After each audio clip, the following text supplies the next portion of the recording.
is able, more than able, to handle anything that comes my way. He is able, more than able, to do more than I could ever dream. He is able, more than able, to make me what He wants me to be.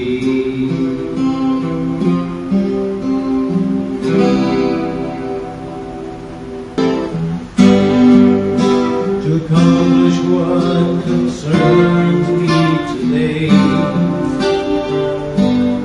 He is able, more than able, to handle anything that comes my way.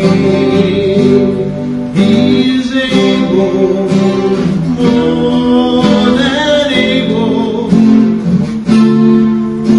to do more than I could ever dream. He is able, more than able, to make me what He wants me to be. He is able, more than able, to accomplish what concerns me today. He is able, more than able, to handle anything that comes my way. He is able, more than able, to do more than I could ever dream. He is able, more than able, to make me what He wants me to be.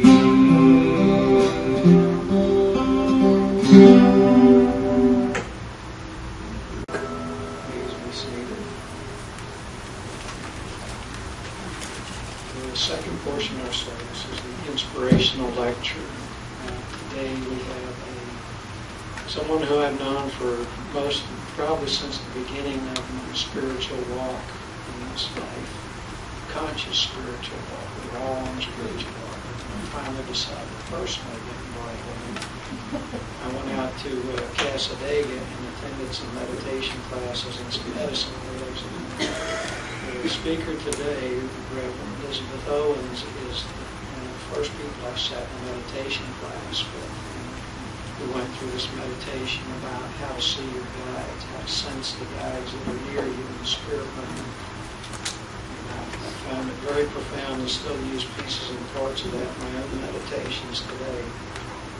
So she has also been about every position you could be at the Cassadaga Spiritualist Camp, on the Board of Trustees, pastor of the church, been on every committee, kind of like me, a lot longer.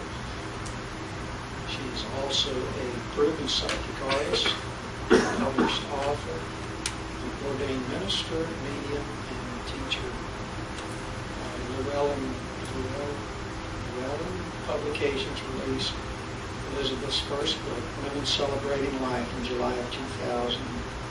Her second book, How to Communicate with Spirits, was released in September 2001.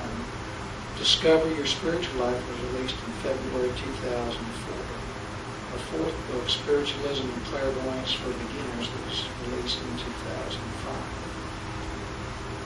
Since 1984, she is drawing guide courses and pastels, giving detailed information through clairvoyant discernment about spiritual energy and those around them. I'm going to go ahead and let Reverend Owens come up. Please welcome. But everybody knows me as Janie, my middle name. I don't think I've ever heard Steve call me Elizabeth till today. And that's okay. And thank you, Ronnie. That's my favorite song. I love that song. And you did it last time I was here. Thank you. I'm going to speak about modern spiritualism today. Modern spiritualism began March 31st, 1848 in Hydesville, New York. A long time ago. There was a Mr. and Mrs. John D. Fox who were renting a cottage temporarily in Hydesville, and they had two little daughters. One was Margaretta, 14, and the other was Catherine, called Katie, and she was about 12. Now, put yourselves in their shoes. Here you are in this cottage. You just moved in, and all of a sudden, you start hearing these noises, and there are movements, and there are rappings going on, and they felt vibrations. Now that'd be pretty spooky in this day and age, let alone in 1848. And the longer they were in the cottage, the worse it became. The louder, the more persistent the racket, and it was making their sleep absolutely impossible. So the little girls, being little girls, they kind of got tired of all this disturbance and wanted to bring a little levity into the situation. So little Katie on March 31st, 1848 decided to clap her hands and demand of what she thought was a spirit, "Mr. Splitfoot, do as I do." And the spirit responded with raps. So she clapped 3 times, got 3 raps back. Well, that was pretty cool. So Margaretta thought, I'm going to join in this too. So she started ordering the spirits to take her lead. And she began to count out loud, 1, 2, 3.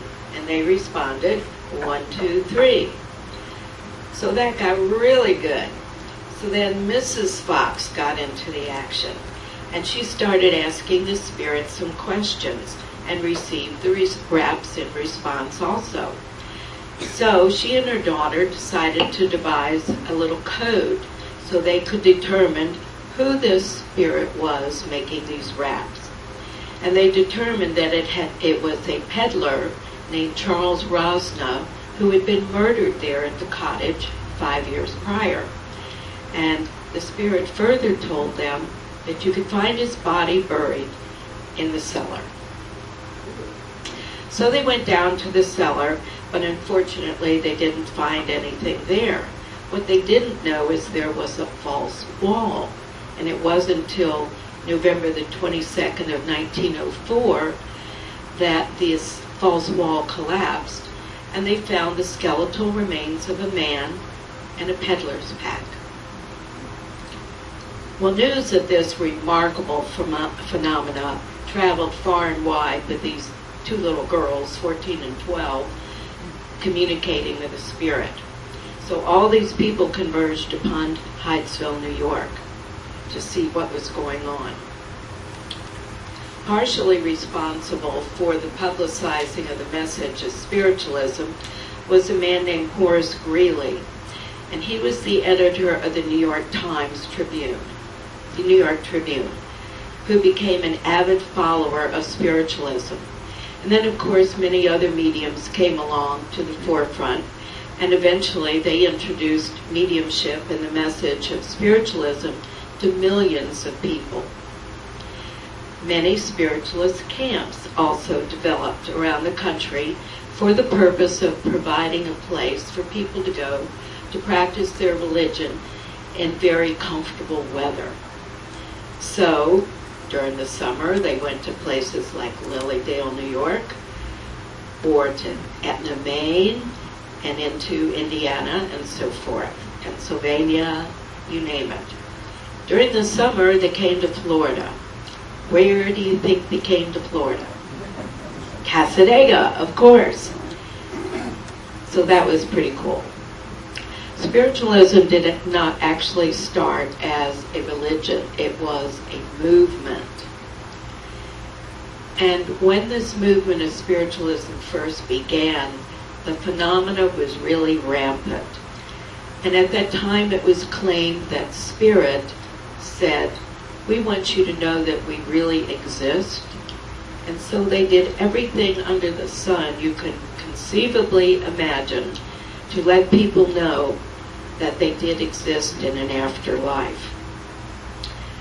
They performed remarkable feats to convince these people that they were alive, and they were anything from telling a person this is your mother and your locket that you're missing can be found hidden in the linen closet, or whatever, the situation was, valuable documents, you name it.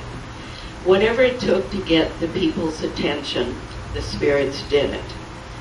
Objects floated in seance rooms, tables bounced on one leg, spirits manifested, spoke aloud. It was an amazing time. And all this happened through the abilities of a medium, and it was wildly popular.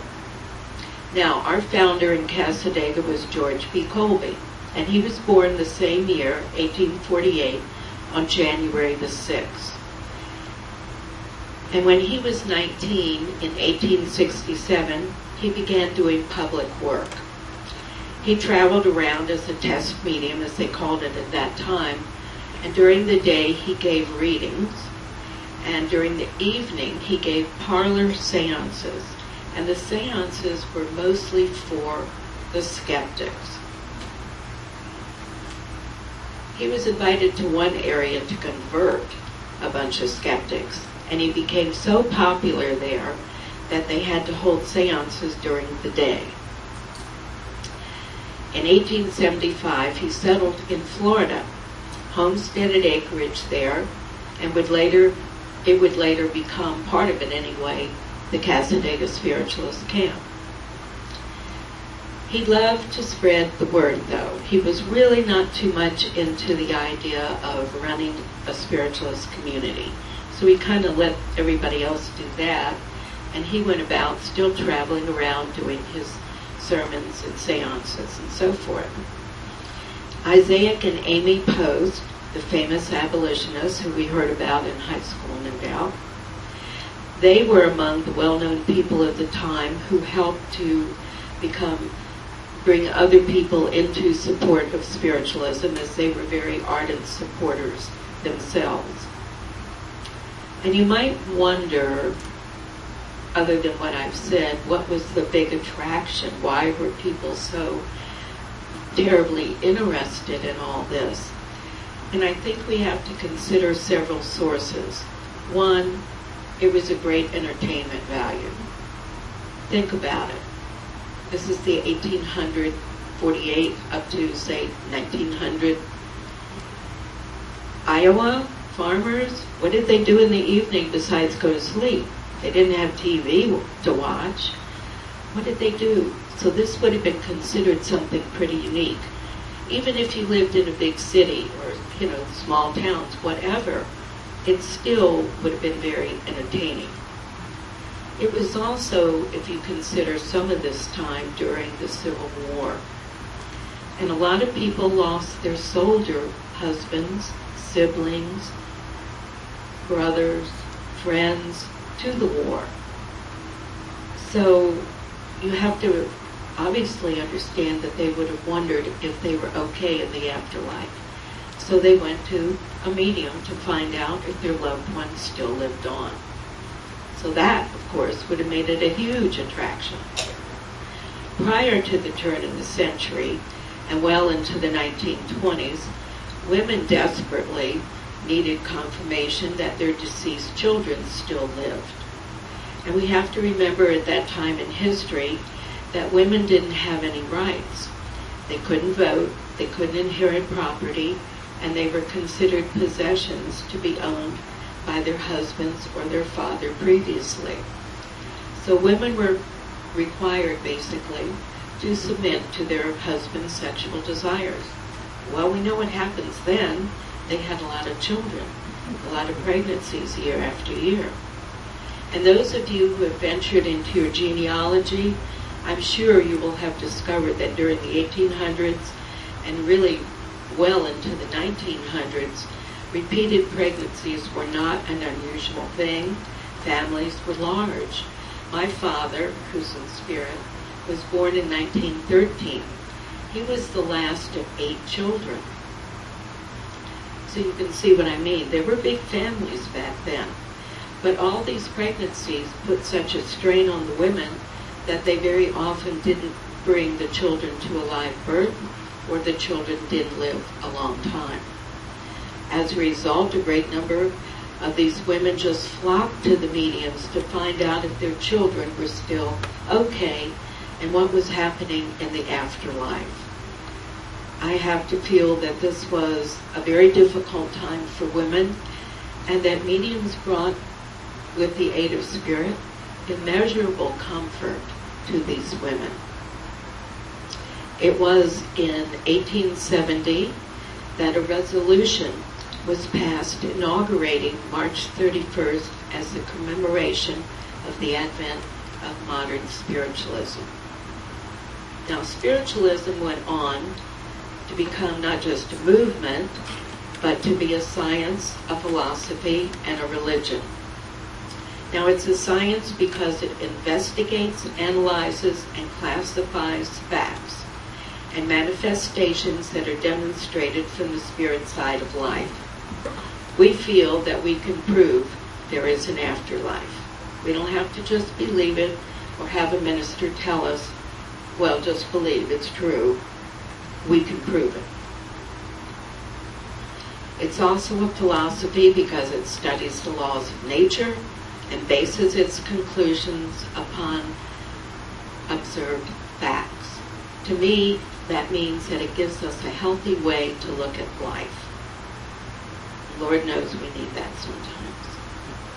It's a religion because it strives to understand and to comply with the physical, mental, and spiritual laws of nature, the laws of God. Spiritualism is a religion based on the belief in an everlasting life. There is no death except that of the physical human body, because the spirit never dies. Spirit is energy. Energy never dies.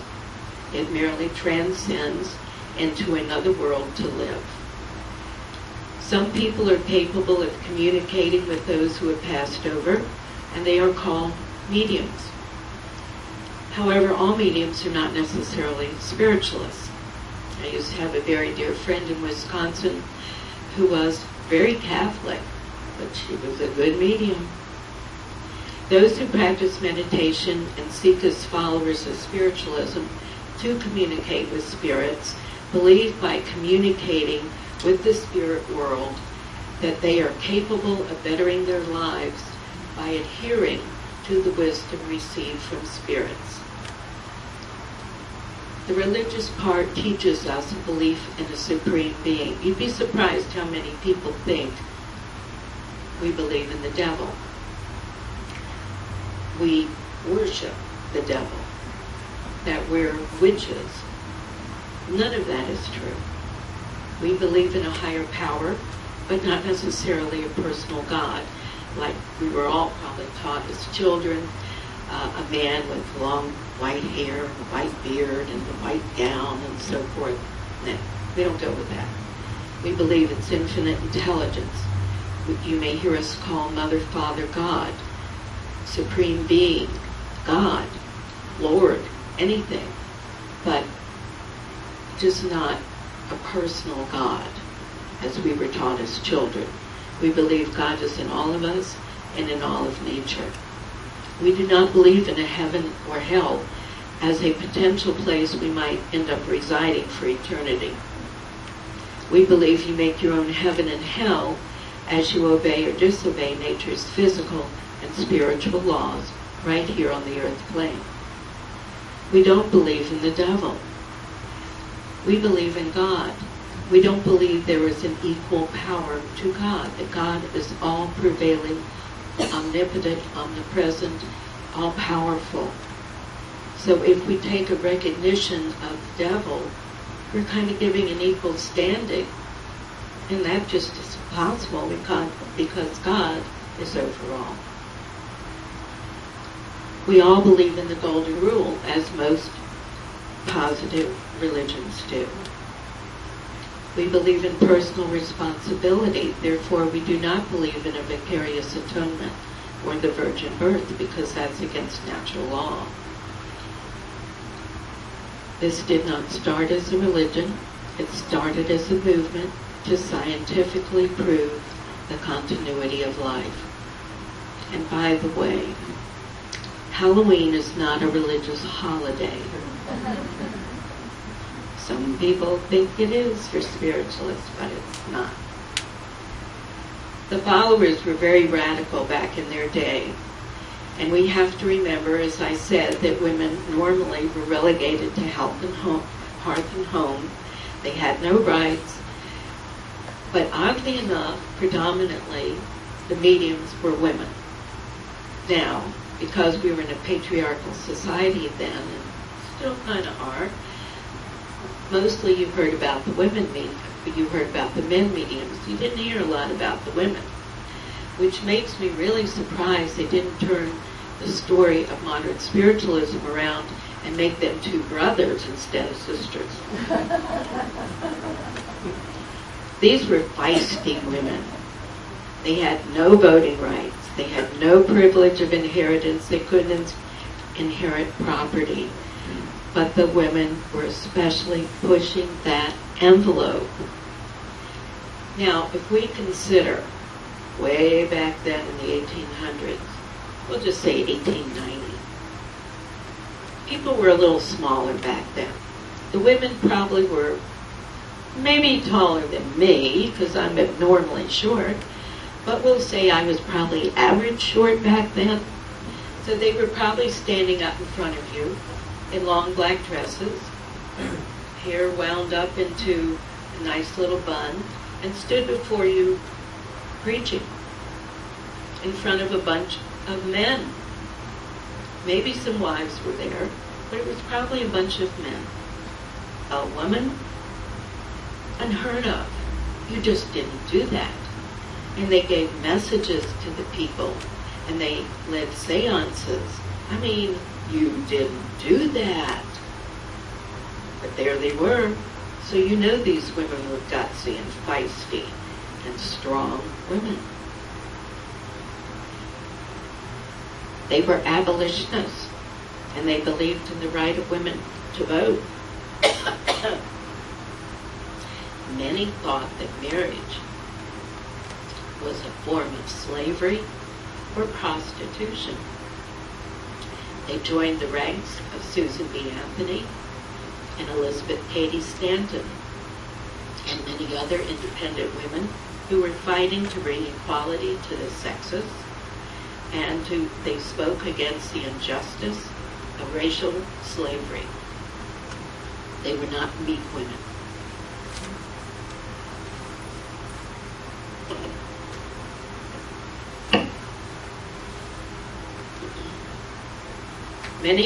I think this part is hilarious.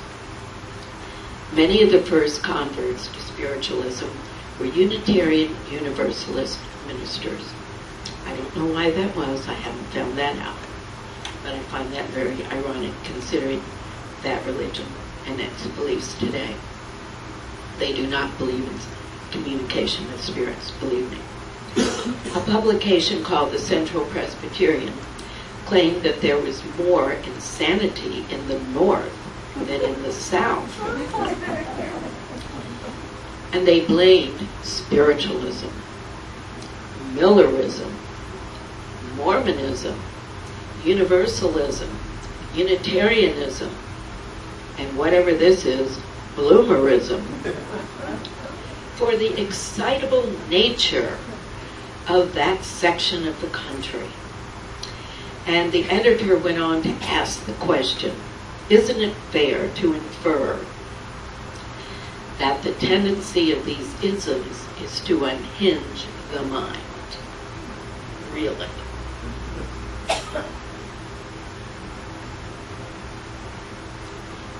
I'm getting a scratchy throat, excuse me. Traditional religions think that we're all going to hell, And they have so many misconceptions about us, which I did mention a few in the past. There was a preacher in Sanford who spoke very ill of us. And I happened to be the pastor in Cassadaga at that time. And I was in a doctor's office. And you know how you're in the little cubicle there and you can hear the doctor and the nurse outside looking at your chart. Oh my God, she's from Cassadaga. And I listened to what they said and I thought, oh, I can't let this go. So when he came in, I nicely as I could asked the doctor, where in the world did he hear all that craziness about Cassadaga and spiritualism? Oh, our minister in the church gave this talk and told us about all the negative things about spiritualism and how evil we were in Cassadaga.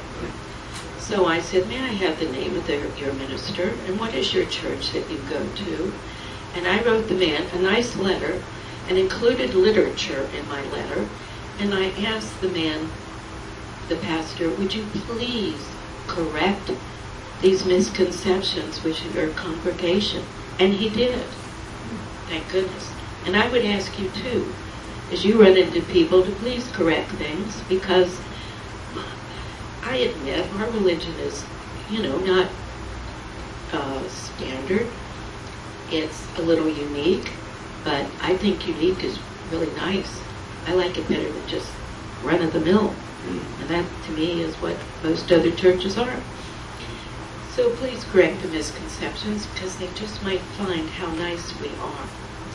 A reporter interviewed me a couple months back, and it's for a newspaper here in Daytona, the neighborhood something or other. And, yeah, Hometown News, that's it, thank you. And he did a very nice article, but his attack seemed to be against the proliferation, the growth of spiritualism. And I said, no, I don't agree with that at all. We have so many young people coming to our churches. Now, when I was going to Cassadaga 32 years ago originally, I would have agreed it's an old person's religion, because that's what everybody said. When you looked around the congregation, you didn't see anybody under 60. I think Steve will probably remember that very well, that we looked like we were fading. And that was pretty much his idea, that it was a fading religion. And I told him, no, not at all. Not at all, because we had the New Age movement that came through. And that helped us, I think, so much in building a younger audience. There were so many young people coming and wanting to be married. I married a couple last weekend on the beach in Ponce Inlet. I had to think where it was. It was on the beach. I knew that. It was very windy. Not the best scenario with everything flapping around and all that. But it was a young people. They were under 30, 26, 24, I think. They were interested in being married by a spiritualist minister, because I'd married their mother, her mother. So young people are very interested in us. People are seeking upliftment, because life is tough. People are out of work, the economy and so forth. They want hope, upliftment, and knowledge. They don't want to be told by a minister, you believe because that's the way it is and the way it's always been done. I don't know about you, my mother used to say that, and I didn't like that then, and didn't like it hearing it from a pulpit. So spiritualism has the answers that people are seeking. It gives a person the key that can be used to find the answers that she or he seeks in life.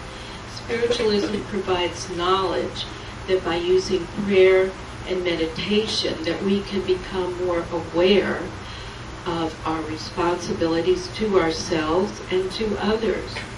And through this inner awareness and guidance, we receive through the spirit communication, a person takes the necessary steps and actions to improve his or her life and contributes to the improvement and welfare of the human race. It starts with one. Spiritualism is the key that sets humanity free.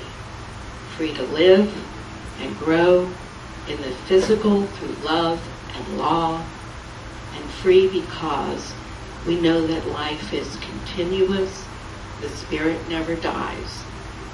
There is no death, there are no dead. And thank you for allowing me to speak.